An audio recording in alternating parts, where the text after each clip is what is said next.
अस्सलाम वालेकुम टोरियंस, मैं हारिस अज़मी प्रोफेशनल एस्ट्रोलॉजर आपकी खिदमत में हाज़िर हूँ मार्च के आखिरी हफ्ते की एस्ट्रोलॉजिकल रिसर्चेस के साथ। रिसर्चेस एस्ट्रोलॉजिकल प्रेडिक्शंस देने से पहले आप लोगों को मेरी तरफ से, एस्ट्रोजेम्स की पूरी टीम की तरफ से रमज़ान की बहुत बहुत मुबारक हो। अल्लाह ताला अगले 30 दिन आपकी रूहानियत के लिए बहुत पुरसुकून करे।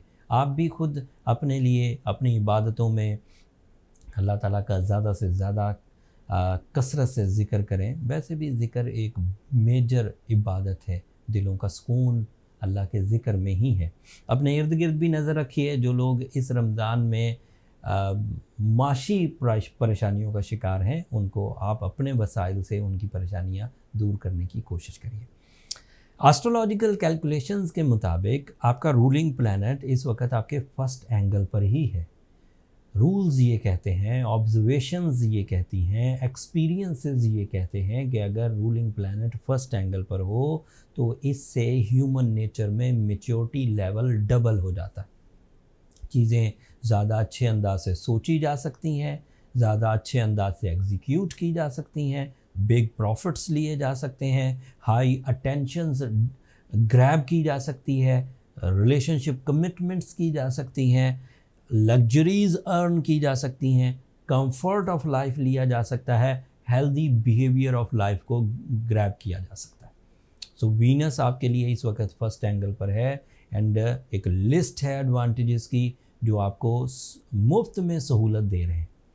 अगर आप अपने अंदर कोई भी ऐसी कमी, कोई ऐसी हसासियत जिसे हम सेंसिटिविटी कह सकते हैं, महसूस करते हैं कि वो मैं नहीं कर रहा, वो पिछले दिनों से मेरे साथ कोई बुरी आदत, कोई एक्स्ट्रा थिंकिंग, कोई फ़िक्रमंदी, कोई ओवर थिंकिंग, कोई रॉ थिंकिंग, मैं ये सोचता रहता हूँ बेकार खाम ख्याली जिसे कहते हैं, अगर वो चिपक गई है तो this is the right time with the support of Venus and Ramzan, जिसमें आप अपनी चीज़ों में, अपनी सोचों में, अपनी आदतों में, अपने टैलेंट में निखार ला सकते हैं, नज़्मो ज़ब्त ला सकते हैं, प्रॉफिट्स ला सकते हैं।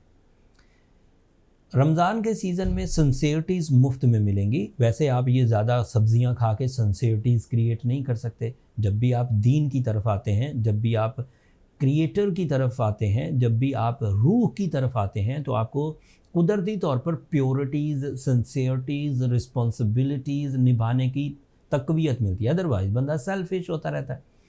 ये जितनी हमारी रहनुमाई के लिए आयतें उतरी, यानी कि कुरान मजीद उतरा, ये इसमें बहुत सारी स्टोरीज़ भी हैं। लोग इसे सवाब के लिए पढ़ते हैं, ठीक है, वो भी पढ़ें, मैं उस पर कोई दीनी राय नहीं दे रहा। बट वो क्रिएटर ने आप लोगों को राह रास्त पर रखने के लिए, ट्रैकफुल रखने के लिए, टारगेटफुल रखने के लिए वो बुक्स भेजी। आपको बता दिया जाए कहीं आप वो चीज़ें ना भूल जाएं। उन चीज़ों के भूलने के ज़्यादा चांसेस होते हैं। आपने ये बात तो नोटिस की ही होगी कि बुराई सिखाने का कोई स्कूल नहीं होता, बुराई सिखाने का कोई कॉलेज नहीं होता, बुराई सिखाने के कोई इंस्टीट्यूट्स नहीं होते, बट बुराई बंदा खुद ब खुद सीख जाता है। और पिछली बुराई से जो पिछले सीजन्स में हुआ करती थी, आज से 100 साल पहले, 200 साल पहले, उससे ज़्यादा ही बढ़ती जा रही है। जबकि वही लोग हैं, उसी तरह के तकरीबन रिसोर्सेज हैं, बट बुराई बढ़ रही है। और अच्छाई एक ऐसा पहलू है जिसको सीखना पड़ता है, पढ़ना पड़ता है, नॉलेज एंड फिर आदत बनाना पड़ता है। अगर ना बनाएं तो फिर हम भाग जाएंगे दूसरी तरफ। तो वो जो सीज़न है अच्छाइयाँ सीखने का, अल्लाह ताला के साथ अपने मामलात को सीधा करने का, वो अल्लाह ताला के ख़ुद के अहकामात के मुताबिक अब रमज़ान की यकम से शुरू हो जाएगा। दैट इज़ अ सीज़न जिसे हम फोर्सफुल सीज़न कह सकते हैं कि अपने लिए इक़दामात करो। अदरवाइज़ आप पर ऑर्डर नहीं होते, आप खुद अपने अंदर अच्छाइयाँ पैदा करें, अल्लाह के साथ मामलात करें, वो अच्छी बात है। बट ये ड्यूटीज़ में से है। फ़र्ज़ को, जो चीज़ें हम पर फ़र्ज़ की गई हैं, इंग्लिश में उन्हें ड्यूटीज़ कहते हैं। सो रमज़ान के रोज़े हम पर फ़र्ज़ किए गए हैं, जो ख्वाहिश को कंट्रोल करने के लिए काफ़ी बड़ी प्रैक्टिस है। अगर आप रोज़ा रखेंगे तो जो लोग अपनी ख्वाहिशों के पीछे दीवाने हुए रहते हैं और कुछ भी कर जाते हैं और उन्हें लगता है कि जो ज़िंदगी में करना है वो कर जाओ, ऐसे तो कुफ़ार भी सोचा करते थे। वो ये कहते थे कि मरने के बाद कुछ नहीं है, जो करना है इधर ही कर जाओ। आजकल के भी कुछ मैंने मोटिवेशनल स्पीकर्स को ऐसे ही सुना, वो कहते हैं जो दिल में आए वो कर गुजरो, किसी की परवाह मत करो। सो ये मुनासिब नहीं है। परवाह, अगर बीच में से हया ही ख़त्म हो जाए फिर जो चाहे करो, लेकिन अगर हया है तो कहीं रब से हया आएगी, कहीं बुज़ुर्गों से हया आएगी, कहीं फैमिली मेम्बर से हया आएगी, कुछ चीज़ों से आप रुके रहेंगे। अगर मन मानियाँ करेंगे फिर तो मसला ही ख़त्म हो गया। फिर तो जैसे है कि बुनियाद पर चलते रहें, फिर तो उसी दिन पता चलेगा जिस दिन वो एक किताब खुलेगी जिसके बारे में कुरान में लिखा हुआ है कि ना वो छोटी चीज़ को छोड़ती है ना बड़ी चीज़ को। वो तो फिर हिसाब तो होगा, वो तो आप नहीं भुला सकते। बहरहाल ये अलग एक बिलीव्स हैं, लेकिन रमज़ान सीज़न शुरू होने लगा है एंड उससे आप अपने नज़्म ज़ब्त पर मेजर काम कर सकते हैं। नज़्म ज़ब्त ऑल टाइप ऑफ आदतों का, कारोबार का, रिलेशंस का एंड मज़हब का, उसमें सब में बरकत आएगी। एंड वीनस आपके फर्स्ट एंगल पर होने की वजह से आपकी इनर एबिलिटीज़ आपका साथ देंगी। ऐसा हरगिज़ नहीं होगा कि आप दिलचस्पी लेने की कोशिश कर रहे हैं और दिलचस्पी मुयस्सर ना आए, आप उलझे हुए हैं, ऐसा हरगिज़ नहीं होगा। Damn sure, by astrological rules, by मजहबी कवानीन, दोनों से। फिर आपके लिए मार्स नाम का एक प्लैनेट आपके थर्ड एंगल पर है। एस्ट्रोलॉजिकल रूल्स के मुताबिक मार्स थर्ड एंगल में इज्तिमाई टाइप के फ़वाइद पैदा करता है। आपके पास रिसोर्सेज हैं और आप किसी के लिए वेलफेयर करना चाहते हैं, आप कर जाएंगे और करने की मौके एंड अपॉर्चुनिटी, मौके एंड रिसोर्सेज दोनों अवेलेबल होंगे। कोई आपके लिए करना चाहता है, मतलब आपके पास रिसोर्सेज नहीं है एंड एक कम्युनिटी है, एक टीम है, एक फैमिली है, एक ग्रुप ऑफ पीपल है, वो आपके लिए फेवर करना चाहता है, तो वो वहाँ से भी आपके कुछ हेल्प हो जाएंगी। अगर आप लो हैं, अनसक्सेसफुल हैं, तो वहाँ से हेल्प्स आ जाएंगी। तो ये एक दूसरे के लिए हेल्पिंग सिचुएशन क्रिएट करता है। मार्स का दूसरा फ़ायदा ये है कि इससे आप अपने ख़िलाफ़ होने वाले मामलात को समझ जाते हैं। ख़िलाफ़ होने वाले मामलात में जो टॉप पर होता है वो तो साजिशें ही हैं कि कोई लोग साजिश कर रहे हैं तो समझ जाएंगे, एंड ऑब्वियसली अगर आपको समझ आ गई है तो आप उसे डील भी कर सकेंगे।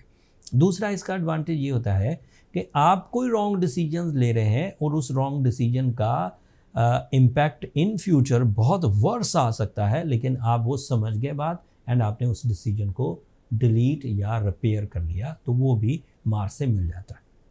तीसरा मामला टीम वर्क का है। अगर आप अकेले कोई काम ऐसा करना चाहते हैं जो आपके मिशंस हैं बट अकेले वो काम किया नहीं जा सकता एंड आपको वो टीम वर्क चाहिए, तो वो भी मुयस्सर आएगा। ये मटीरियल टीम वर्क की बात कर रहा हूँ।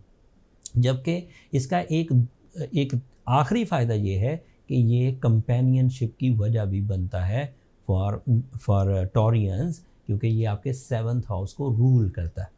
तो अगर कभी भी मार्स अच्छा हो तो प्रपोज़ल एक्सेप्टेंसेस, मर्जर्स, निकाह मंगनी वगैरह, एंड फिर choices in the proposals expected होती है। और ये 2 महीने या कम से कम 6 वीक्स के लिए अब आपके इसी थर्ड एंगल पर रहेगा। अरेंज मैरिज चांसेस बढ़ जाएंगे, बट ऐसा नहीं है कि सिर्फ अरेंज मैरिज, ये चांस दोनों के बनाता है, बट रिप्रेजेंटेटिव है अरेंज मैरिज चांसेस का या फैमिली मैरिजेस का, जो रिश्तेदारों में रिश्तेदारी होती है वो वाली। जुपिटर आपके 12th एंगल पर है, it is a sad news. बहरहाल ये कुछ महीने अभी इधर ही रहेगा। सूरज भी आपके 12th एंगल पर है, this is also a sad news but not too much because mercury वहाँ पर है। अगर मरकरी और सूरज इकट्ठे हो जाएं, जुपिटर भी 12वें घर में है, तो बहुत हद तक ये आपकी स्पिरिचुअल ग्रोथ की वजह बनेगा। मिस्ट्रीज़ रिवील होंगी एंड लोगों के राज समझ आएंगे, दुनिया के राज समझ आएंगे। अगर आप गौर करेंगे तो चीज़ें समझ आ जाएंगी। सैटर्न आपके 11th एंगल पर है, दिस इज बिग वन।